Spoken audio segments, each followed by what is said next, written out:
होना, पर मोह के कारण हम परेशान तो हो ही जाते हैं, क्योंकि हाँ, हमारा अपनापन हो जाता है ना कि मेरा बच्चा है। पर ये जीव आपसे अपना हिसाब लेके ही रहेगा।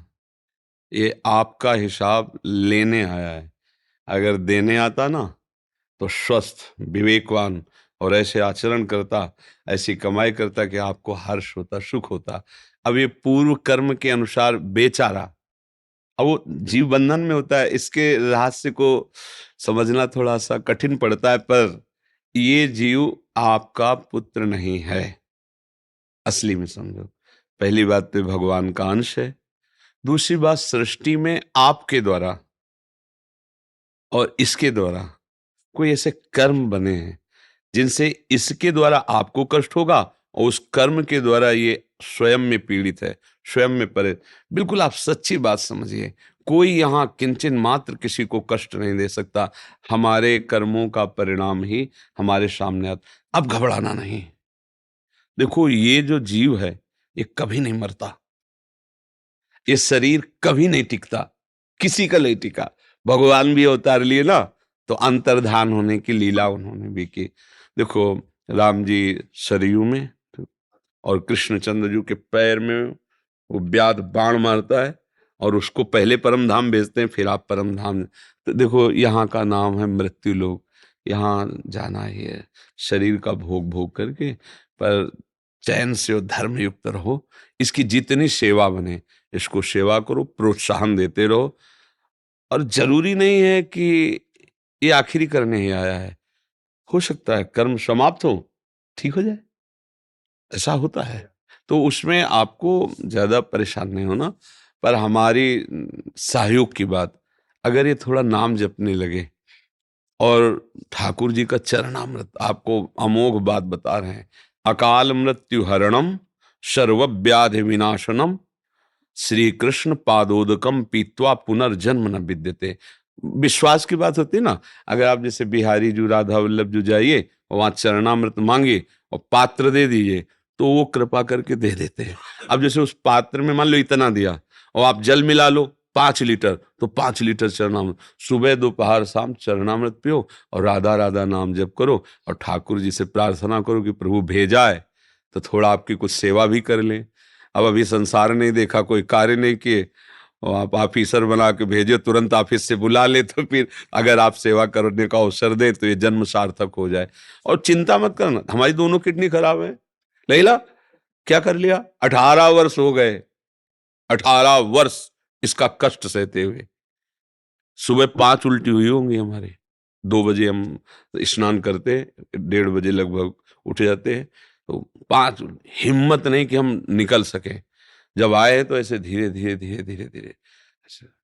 और देखो, सत्संग और सब दिनचर्या चल रही, दोनों किडनी इस हालत में है कि अगर हम अपने को जरा सा छूट दे दे तो वो बिस्तर से ना उठ पावे। ये जैसे लोग कहते आज रहने दो सत्संग मत, हम कहा अगर एक दिन हमने छोड़ा तो ये मार देगा मन कि अरे अब हमें बहुत कष्ट है। बिल्कुल नहीं, इसको हम रगड़ रहे हैं। जैसे ना पता है कि बेईमान नौकर भाग ही जाएगा, तो फिर जितना काम करवा लो, भाग तो जाएगा ही। ऐसे ही हम इससे व्यवहार करते हैं शरीर से, ये जाएगा, ये बेईमान है, हमारा साथ देगा नहीं, अब इसे जितना कर लो। तो माता पिता के रोज चरण छुओ और नाम जप करो। प्रभु से एकांत में तुम स्वयं प्रार्थना करो, प्रभु आप सर्व समर्थ हैं, आप नई सृष्टि रच देते हैं, तो कैंसर क्या आपके लिए है। और चरणामृत पियो, राधा राधा जो बिल्कुल बेपरवाह। देखो, एक बार तो मरना है ये सबको, क्यों है? तो घबराने की तो जरूरत है ही नहीं। और हम तुम्हारे दोस्त हैं तो क्या घबराना फिर, है रे? अगर दोस्त ना होते तो तुम ना आते हमसे मिलने। तुम्हारे भाग्य हैं, श्री जी के धाम आए श्री जी, तो तुम्हें घबराना नहीं, मस्त रहो। मतलब बिल्कुल हम सही कहते हैं, मस्त रहो। अगर वो चाहे ना, हाँ वो चाहे तो। अब आपसे कह रहे 18 वर्ष हो गए, किडनी फेलियर, आदमी डायलिसिस होता है, क्या क्या कष्ट होते हैं, लेकिन वो अपना चला रहे हैं। तो उनका जो, अच्छा, अगर बुला भी लेंगे, हम एक बात करें, तो हम लोग मोह के कारण थोड़ा कि हमारा लड़का, नहीं तो इससे अच्छी पोजीशन मिलेगी। अब जो हम तुम्हें बता रहे, इसे छोड़ना मत, चरणामृत मत छोड़ना। और नाम जब अगर कुछ भी ना बना, तो आज का जो तुम्हारा एक कर्म बना, यहाँ आना, संत दर्श और सामने संभाषण, यमराज के दरबार में जाने वाली बात तो खत्म हो चुकी है, तुम ये लिख लियो। तो एक बार वृंदावन आ गए, एक बार तुमने, अब हम संत तो नहीं हैं पर हम श्री जी के हैं, एक बार श्री जी के जनों से मिल गए, एक बार राधा नाम सुन लिया, बोल दिया, अब यमराज की ताकत नहीं है, यमदूतों की ताकत नहीं, क्या राधा राधा क्या नहीं हो सकता बच्चा, क्या नहीं हो, कुछ नहीं दुर्लभ है। अगर तुम राधा राधा जपो और सोच लो कि प्रभु आपका यह विधान है तो बुला लो, नहीं फिर तो आप मतलब पक्का समझो हमने इससे बहुत बड़ी सिद्धि देखी है। चरणामृत, वृंदावन की रज और नाम, रहे तो रहे, अगर नहीं रहे तो ऐसे बनोगे जाके ना आगे कि फिर कोई हाथ नहीं लगा पाएगा आंसर कैंसर।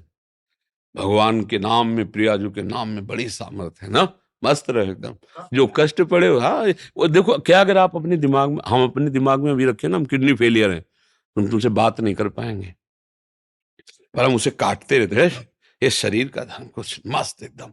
तो उस मस्ती ने क्या किया है कि हमारे दिमाग की जितनी भी नकारात्मक भावनाएं आनी चाहिए वो सब नष्ट कर दिए। तो हमें याद ही नहीं रहता हमारी किडनी खराब, जब डायलिसिस करते हैं डाउन होते हैं तब थोड़ा सा, नहीं तो फिर एक याद है अपने मस्ती में। तो ऐसे मस्त रहो, और जरूरी थोड़ी कि कैंसर मारने ही आता है, प्रारब्ध खत्म वो चला भी जाता है।